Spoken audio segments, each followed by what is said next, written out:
Welcome to Missionize with the Missions Guys, a podcast of the Arkansas Baptist State Convention offering biblical and practical insight and strategies designed to equip and encourage missions leaders to carry on mission work. The goal is to fulfill the Great Commission from a church's local community to the ends of the earth. That is why we missionize. Now here are your hosts, the Missions Guys, Sam Roberts and Clint Ritchie. Welcome to Missionize. Thank you for joining us today. I'm Clint Ritchie here with my co-host, Dr. Sam Roberts. And Dr. Sam, it's that time of year. Things are warming up, and we have come out of Easter and our spring outreach strategy season that we've had. If you're listening and haven't heard of our 316 bracelets, we've given out about 20,000 of this new evangelism tool. And tons of churches use those to train their people to share the gospel preached on John 3:16, then use that tool to serve local. So it's been exciting to hear how the Lord has worked in our churches over the last month or so with this tool. Yeah, and that tool made its way to the Dominican Republic as well, Clint. That's right. Where Steve led a group of, I think, 19 Arkansas Baptists that did a pastor's conference and a wives conference. And they did a training on the John 3:16 bracelets.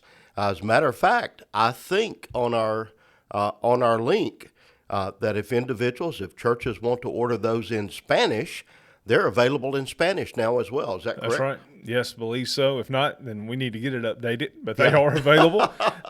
So if you don't know what we're talking about, you're behind the times. And so if you would check out absc.org/316 bracelet, you'll see that tool. There's some downloads that you can print off to give to folks to train with, but appreciate the work of our communications team and getting that designed. And then Arkansas Baptist given to Dixie Jackson has enabled us to give out 20,000 of those, and that number keeps going up. Yeah, I had the pleasure, Clint, during Easter season of serving as Smart Start interim at First Baptist Church Dardanelle, and we took that particular Sunday and shared those bracelets with everyone in attendance. Had 150 or so folks there. The whole sermon was about John 3:16. We did training along with that. So I know that we had quite a few churches that followed that same format, that used those bracelets, handed them out to everybody in attendance that morning. From some of our smaller membership churches to some of our larger membership churches. Yeah. And so it became a great tool of discipleship in evangelism for the local church. And we encourage you. You can go to that link that Clint shared. You can order directly from that link, and you get the exact same price that we get. And the more you order, the larger the discount, I think, that is there. So we make that available. This is a tool that we designed as a team, brought in the communication team with us, and decided it was time for us to do our own. And God has just blessed this, and I know He's going to use it in some incredible ways, not only here in Arkansas, but in the Dominican Republic and several other places. That's right. Yeah, it's exciting to see. So, hey, let's jump into our content today because it's a historic day on Missionize. This is a big day. It is. A huge day. So joining us today is Travis McCormick, who serves as the men and boys mission strategist on our missions team. It's historic because Travis has the distinction of being the first two-time guest on Missionize. So, Travis, we look back, we have had people, leaders from IMB, from NAM. We've had some great guests over the last year and a half, and you are the first one that's been here twice. So congratulations on that. Well, thank you. If you go back August the 15th, 2024, if you'll go back to that episode, if you didn't catch it, Travis and Debbie Moore joined us to talk about missions discipleship and some non-traditional methods and events that we have here at the convention. Today, we want to delve further into that topic and talk about some upcoming events that fit into the category of non-traditional missions discipleship. Yeah, Travis, when you were with us before, we talked about the traditional missions discipleship, focusing on curriculum, which is still available today. Quite a few of our churches, we do have a good number of churches that are using that curriculum. I'm still a big believer in our missions discipleship curriculum that's provided through the WMU for RAs, GAs, mission friends. It's been repackaged. It's an incredible tool. It's called Mission Journey Kids. Even one of our team members, Steve Lassiter, is a biblical content reader for National WMU. So we know that it's solid. I think Travis has probably done some of that and written as well for those curriculum pieces. And Debbie tells us that on an average, we have a couple of churches a month now that are subscribing to Mission Journey Kids.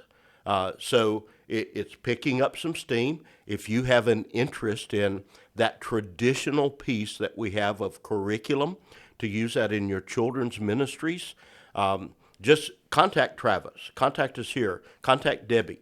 We'll get you in touch. We'll get you some sample copies of it.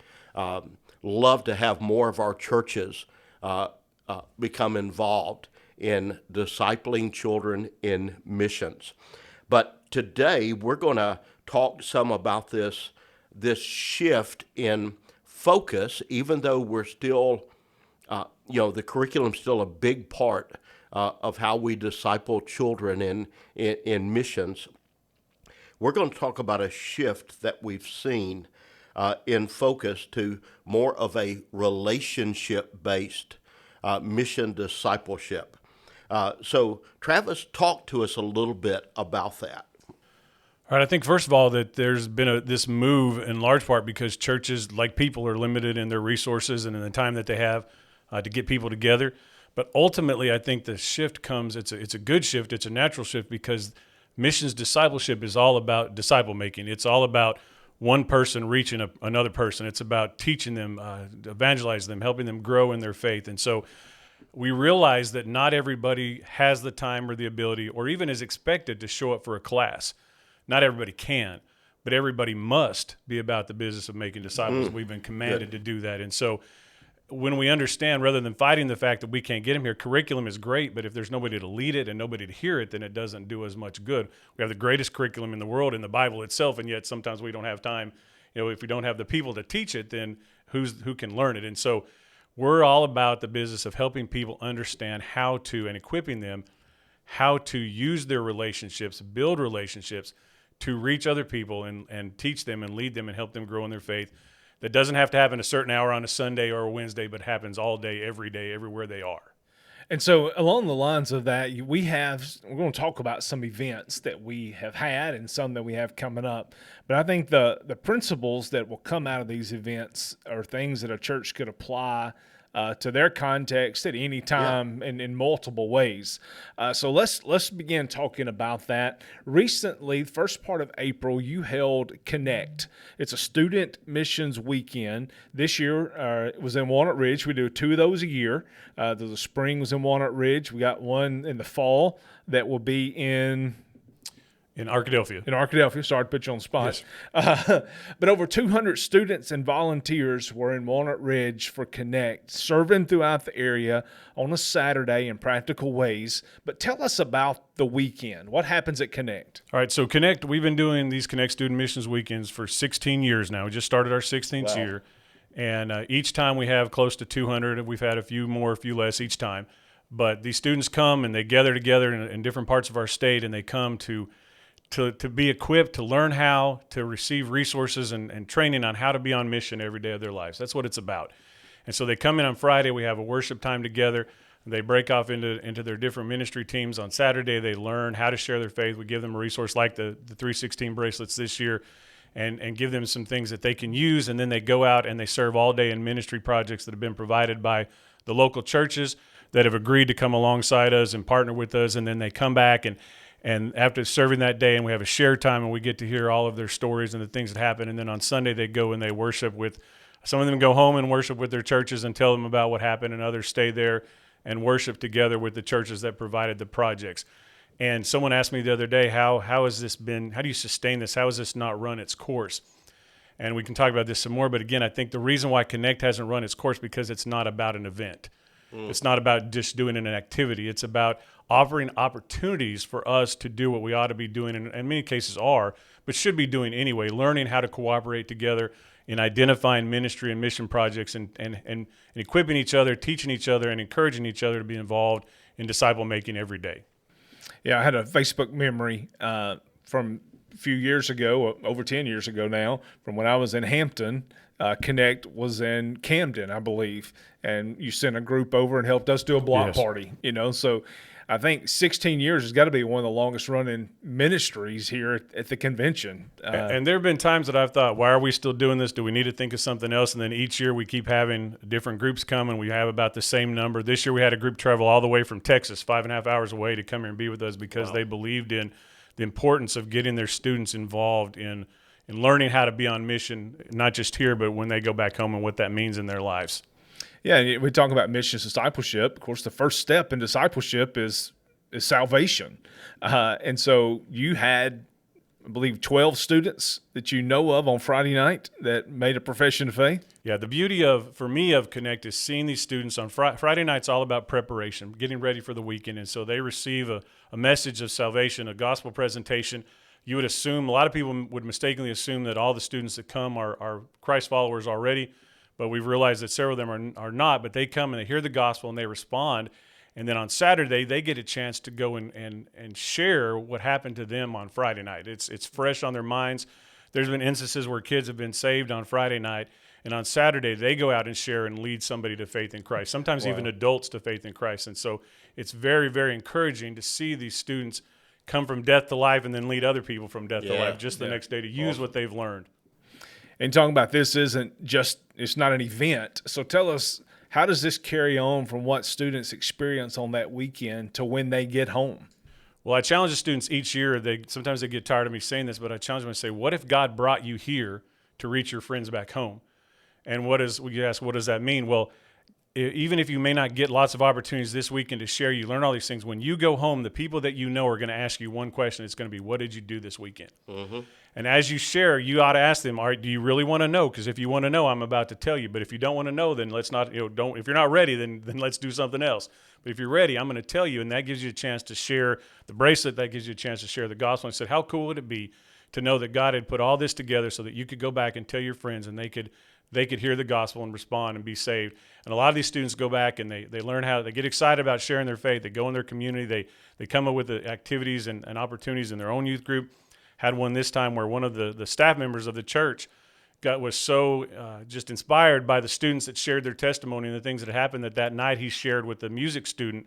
And that student received Christ, came to faith in Christ that night just because of what had happened. So that's the ultimate goal, to see these students take this and take it back home and use it where they live, not just this weekend where we are. Yeah, and that's one of those principles that Clint was talking about at the very beginning that is easily transferable in the local church. We did this with mission trips. Any mission trip that we did as a church, whether that was students, whether that was family, whether that was adults, whoever it may be, toward the end of our time in wherever we were, whether that was international or that was a state mission trip, whether that was with one of the NAM church planters, whatever it may be, we would have a time of debriefing. And one of those statements I would always make, Travis, is, hey, be ready for this question, because you're going to get this question from everybody. How was the trip? How was the trip? Please don't say, oh, it was good, and go on. I want you to think now, what have you seen God do over these last few days that you could say, this is what happened? And that's mission discipleship. That's incredible. Good stuff. Yeah. While we're on students, you host a camp in the summer called Engage. Tell us about that. What are the details about Engage Camp? Well, Engage this year is June 16th through the 20th at Perrin, and Engage is basically a week-long version of Connect. Students come in on Monday. We just spend Monday preparing for the week, and we have a speaker and a worship leader. Obviously, we do a lot of the same things that you do at a regular camp, but then on Tuesday through Thursday, in the mornings, we go out and serve in the community, again, projects that local churches and associations have provided us, opportunity to build relationships and partnerships with churches and with the communities. And then that afternoon, we do breakout sessions, and we have several different people come in and lead those, and then we have worship that night and recreation and do those kind of things. But again, the focus is more on building on the things that they've already been learning, and it's on the mission, and it's on their responsibility. And each year, we kind of follow a 6-year plan for theme, and we kind of look at the who, what, when, where, why, and how of missions. And so this year, our theme is who, and looking at it from a couple of different angles. Who is my disciple? Who has God called me to share with? Who am I supposed to be working with? Who am I supposed to be reaching? But also from the standpoint of the who is you. You are the one that God has called to reach the people that he's placed in your life. You are the one that he's gifted and equipped to be able to do that. So how do you do that? What does that look like? Who are these people? How do I identify them? And how do I fulfill my role as the disciple maker in their lives? And so these students get to come and spend the week having a good time. It's not, some boring where they just come and listen, but they get to learn, and then they get to go out and actively share that and use that. And it's not just busy work that they do. It's projects that have been provided with Engage or with Connect. I tell the people that give us projects, we'll do anything that you ask us to do as long as you can tell us why. These students want to know that what they do matters, and when they know that what they do is going to matter, they will come and they will give all that they have to be able to serve the Lord and be able to learn and grow together, and it'll make a difference in their life and in the life of the people around them, not only this week, but in the days to come. So it's not just about what happens at camp, but it's about, again, what happens when they go home. Awesome. And registration is currently up. It's $190 a person for adults and students for the whole week. That includes the housing, the meals, T-shirts, meals, everything. Yes. Okay. Now, switching gears just a little bit, one of the other areas of ministry that you provide some leadership in, Travis, just recently, Barna Group made available their 2025 State of the Church report. One of those findings that they highlighted was that especially among younger men, there is this tendency over the last 3 years, I believe, where the worship attendance of younger men has outpaced the worship attendance of women. That reverses a long-standing trend of more women in the pews of the local church. Now, that's encouraging to see men not just attending, but also serving and leading in the church. You've been serving in this capacity for 15 years or so. Have you seen this change with men? Is there anything specific you can say led to this trend reversal?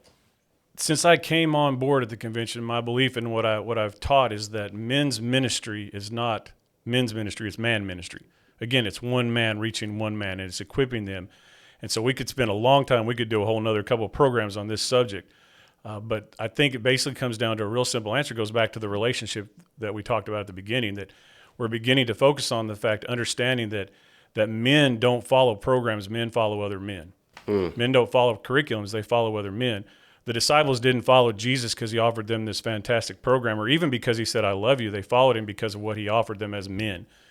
The chance to be real men. There's this shift in our culture. It seems like that men are one or two things. You're either taught that being a man is so bad that you shouldn't do anything that resembles being a man, or you should go the other extreme and you should just let yourself go and just know that you're a man and do everything that a man does. And both of those are wrong and both of those are bad. And sometimes those carry over, not even intentionally, but in some regards into the church. And so men are expected to just come and sit and listen, and they're given these options. And now churches are beginning, and I've understood that, but are really implementing things that allow men the opportunity to build relationships, to build fellowship with other men, not relationships like, yes, we learn that God loves us and what that means, but that's not what we come. We come for the sense of adventure and camaraderie and connection with guys that that share our passions and share our interests and our hobbies, and we build mentorships, and we get to learn from these guys, and we see genuine Christian men, and then we get opportunities to go out and do what you've taught us to do. So it's more than just coming and sitting and listening to someone tell us something or teach us something. We actually get to go out and do. And I think churches are moving away even from events for men and moving away to just challenging men to be men and do what men do, but do it loving Jesus and telling other men about Jesus. And they see then the impact, not just in a one-time event where 100 guys show up, but they see how me pouring into one man has made a difference in that man, his family, and it just, man, everything else just kind of falls into place. And so I love the church more because I love God more. I love Jesus more. I love Jesus more because this person and this man has taught me how to love Jesus more by being around them and learning what it means to love Jesus and what it means to be a disciple of Jesus. Okay, so you have a men's event, a mission discipleship opportunity that's coming up on May the 3rd that's called Man Up. Tell us about Man Up. Well, Man Up started during COVID with Brent Roberts out at the Spring Lake. He was the camp director or the leader out there at that time, and he and I got together and said, we need to do something. Men are not able to get together. Men are not able to have what we're talking, the relationships are gone.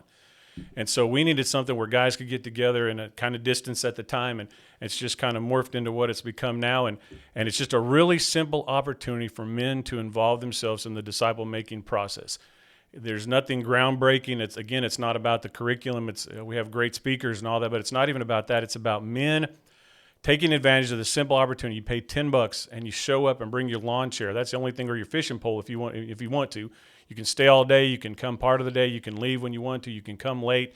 And you just come and immerse yourself in a culture where there's just men and boys and guys just doing the things that men love to do, sharing their passions, talking to other guys who have the same interests and hobbies, and learning from them how they use those interests and passions and hobbies to talk to people about their relationship with Jesus. And I had a pastor a couple years ago say, I've been trying to have time with this guy and get to know him, and just we've never been able to connect. We invited him, brought him to Man Up, and we got to participate in these activities. We have, archery tag and horseshoes and fishing and just all kinds of different things. And then we have stations set up where guys do, a little mini forge and do some metalworking and woodworking and Dutch oven cooking, just things like that where they get to share and talk to each other about that. But this pastor brought this man and said, I got to sit and visit with him for 2 hours and just talk to him and find out his heart and find out where he was and spiritually and what was happening. And that's what it's about, learning how to develop spiritual conversations. They come participate for 3 hours in activities. We have a good meal. This year we're going to do, I think, pulled pork and pork loin. We've done red beans and rice and jambalaya and that kind of stuff in the past, but just a good meal. And then we have a good gospel message, a good time of worship. This year, Clint Ritchie's going to be our speaker. And should not have included that. I'm telling you, now there's a reason to come, right? But they get to come and just come and hear and bring your lost friends and let them hear the gospel and have an opportunity on the way home to talk to them about what they've learned. And one of the things I've realized through the years is that even though we may not admit it, men need other men. We say we don't, but then when we have opportunities like this, we get together and inevitably we always go, man, why don't we do that more often? And then we never do. And so that's what we just want to provide, is a very simple opportunity. So just come. It's very easy. If you don't like the things that men are doing, there's something else you want to do, let us know, and we'll include it the next year. But just come and bring your friends, bring your grandsons, bring your kids, and just come and enjoy the day together and just have the opportunity to have spiritual conversations and talk to one another about Jesus. Yeah, one of the great benefits that I've seen from Man Up and pastors that are listening, those guys who are involved in men's ministry in your church, if you are trying to get something started and you really have no idea how to do this, how to do men's ministry, discipleship among men, come to Man Up and you will see an incredible model for what you can take back to the local church and do. This is not just something that is only available that a state convention, does. This is for the purpose, just like a one day, Clint, that we do. Yeah, it's a great opportunity for a lot of Arkansas Baptists to get together, but those churches, those associations can take that same model, go back home and do the same thing. And Men Up provides that model that you could follow, could become part of your strategy of your men's ministry and men's discipleship in your church. And I'll just say, if you're coming and you're listening to this, come up and tell me. I listen to Missionize, and for every person that does, I'll take a minute off the sermon. Whoa.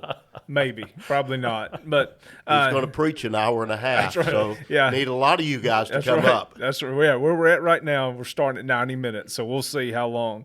Hey, last thing, 2 years ago, you resurrected an event called Family Missions Day at the Zoo. And this is coming up. We're doing this every other year now. Coming up again, May the 17th at the Little Rock Zoo, which, by the way, has a new baby gorilla that's been capturing everybody's attention. And so, all of us, we've taken kids. Dr. Sam's now taking grandkids to the zoo. It's fun just to go to the zoo. But this isn't just your traditional day at the zoo. Mm-hmm. What's different about this day? Well, we started this day at the zoo several years ago, and as an opportunity just to teach people how to build relationships and how to use those relationships and use everyday opportunities to help tell people about Jesus, learn about missions. And so you come, families come, individuals can come, churches can come, and all you pay is what it costs to get into the zoo that day. And it's actually a discounted rate to get in. You're giving to Dixie Jackson and to the cooperative program, helps cover the rest of the cost. And you come in and you get to meet missionaries from all over the world, from locally, internationally, and even from North America.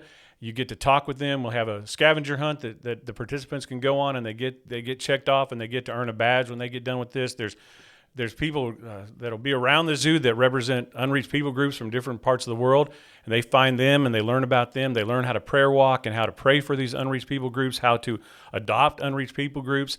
There'll be some activities for them to do, a craft for them to do, all designed to teach you about missions, to help children and adults and everybody just kind of begin or carry on their love for missions and understand what it's all about, that there's people serving all over the world so that we can know how to pray for them, but also so that we can be involved in missions. So it's not just learning about missions, but it's being involved in missions. And it's just a great opportunity, just a good day. Just come, enjoy. You can leave when you want to. You don't have to stay all day. Just come and enjoy a day at the zoo, but also an opportunity to learn about missions, and then the conversations that you can have on the way home. And you can take these booklets. There'll be a lot of resources in there, some things that'll help you further conversations, take back to your church, and just kind of foster that love for missions and being on mission every day. Awesome. So those who are listening, hey, you've heard at least 3 ways in the next few months for students, men, and families to be involved in mission discipleship. Travis, for those pastors who are listening, for a layperson that's listening, why should they advocate and encourage their church's participation in these particular events, opportunities? Again, what we're asking for is not for you to advocate for these events, not for you to advocate for the state convention. We have no desire. It's not about whose name gets out there, who gets the credit. It's about us coming alongside the churches and helping them, again, teach and equip your people to be on mission every day of their lives. And so these are some ready-made, easy opportunities for you to plug into, to advocate for the mission, for teaching your people that God has given you to shepherd and to teach and disciple how to be disciple makers themselves. It doesn't cost a lot, doesn't take a lot of effort.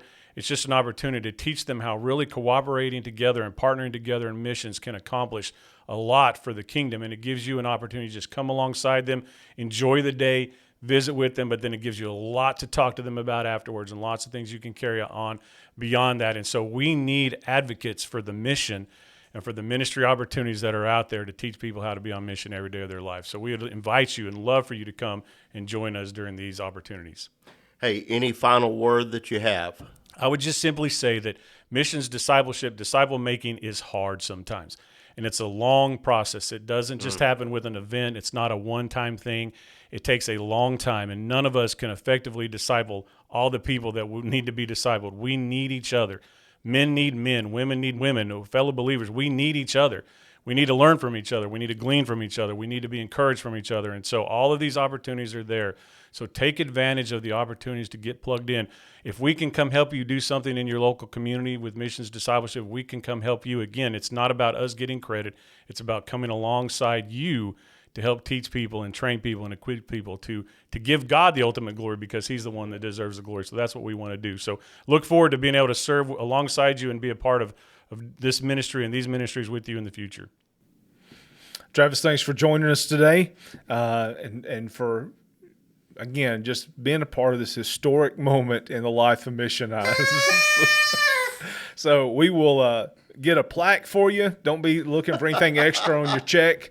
And we do appreciate the ministry that you participate and lead in here at the convention. Thank you guys for listening. Look forward to being back with you in 2 weeks. Thanks for joining the Missions Guys today. If you liked what you heard, rate and review us on your favorite podcasting platform. And to keep up with what is happening in Arkansas Missions, visit absc.org/missions.